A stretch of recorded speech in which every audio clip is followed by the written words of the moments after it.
मुख्यमंत्री देवेंद्र फडणवीस यांच्यावरती केलेल्या टीकेमुळे आणि त्याच पद्धतीनं पहलगाम हल्ल्याच्या वेळी केलेल्या वक्तव्यामुळे भाजपाच्या अधिकृत उमेदवार पूजा मोरे जाधव यांना उमेदवारी मिळाल्यानंतर सोशल मीडियावर मोठ्या प्रमाणात ट्रोल करण्यात आले आणि त्यानंतर भाजपाच्या पक्षश्रेष्ठींनी दिलेल्या सूचनेप्रमाणे उमेदवार पूजा मोरे जाधव यांनी निवडणुकीतून माघार घेत असल्याचे जाहीर केले।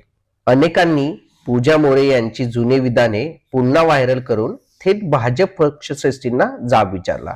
याआधीही अनेक नेते आहेत जे काँग्रेसमधून भाजपामध्ये आलेले आहेत, त्यांनी भाजपाविषयी किंवा संघाविषयी अनेकदा वादग्रस्त विधाने केली आहेत।